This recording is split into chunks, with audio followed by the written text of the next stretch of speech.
என்னப்பா ரவி, இந்த மாசம் கரண்ட் பில்லை பாத்தியா? ஏதோ குறைப்பாங்கன்னு பார்த்தா கட்டுறதுக்குள்ள மூச்சு முட்டுது. ஊர்ல எல்லாரும் நாடு மீண்டுருச்சுங்கிறாங்க. ஆனா என் பாக்கெட் மட்டும் இன்னும் ஓட்டையாவே இருக்கு.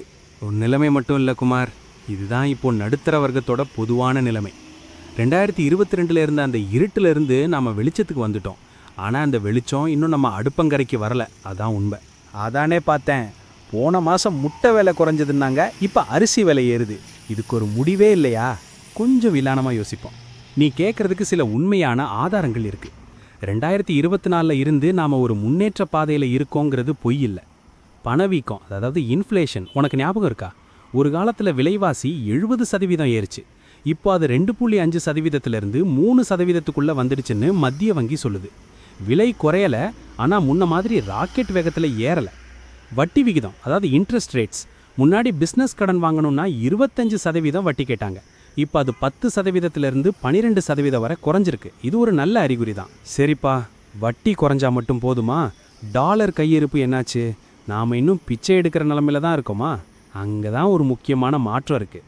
இப்போ நம்மக்கிட்ட $5.5 பில்லியன் வரைக்கும் அந்நிய செலாவணி கையிருப்பு இருக்குது. இதனால தான் அத்தியாவசிய பொருட்கள் இறக்குமதி தடையாமல் நடக்குது. ஆனால் ரவி, இந்த வரியை நினச்சாதான் பயமாக இருக்குது. விஏடி வரி இப்போ 18%ல் நிற்குது. சம்பளத்தில் பாதி வரிக்கே போகுது.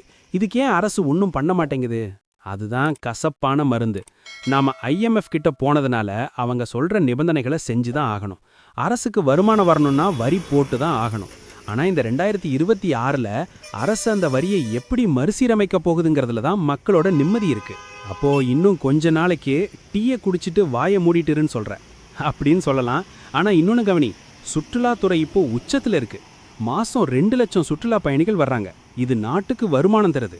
அதே மாதிரி வெளிநாட்டில் இருக்கிற நம்ம ஆட்கள் மாதம் $500 மில்லியன் மேலே நாட்டுக்கு அனுப்புகிறாங்க. இதுதான் இப்போ நாட்டை தாங்கி பிடிச்சிருக்கு. சரிப்பா, இப்போ நீ சொல்லதை வச்சு பார்த்தா நாடு முன்னேறுது, ஆனால் தனி மனிதன் இன்னும் கஷ்டப்படுறான், அப்படிதானே? துல்லியமாக சொன்னேன். வறுமை கோட்டுக்கு கீழே இருந்த மக்களோட எண்ணிக்கை 2022க்கு அப்புறம் 2 மடங்காச்சு. அந்த மக்கள் இன்னும் பழைய நிலைமைக்கு வரலை. 2026-27 காலப்பகுதியில் தான் அந்த அடிமட்ட பொருளாதார மாற்றத்தை நாம் உணர முடியும்னு நிபுணர்கள் சொல்கிறாங்க. என்னவோ போ, பெட்ரோல் வரிசையில் நின்று அந்த இருண்ட காலம் திரும்ப வராமல் இருந்தால் சரிதான். பழையபடி நிம்மதியாக ஒரு ஹோட்டலுக்கு போய் சாப்பிட்ற காலம் வந்தால் சந்தோஷம்தான். வரும் குமார், மெதுவாக தான் வரும், ஆனால் கண்டிப்பாக வரும். நம்பிக்கையோடு இருப்போம். வா, டீக்கு காசு கொடுப்போம். அதுலேயும் வரி இருக்குது, கவலைப்படாது.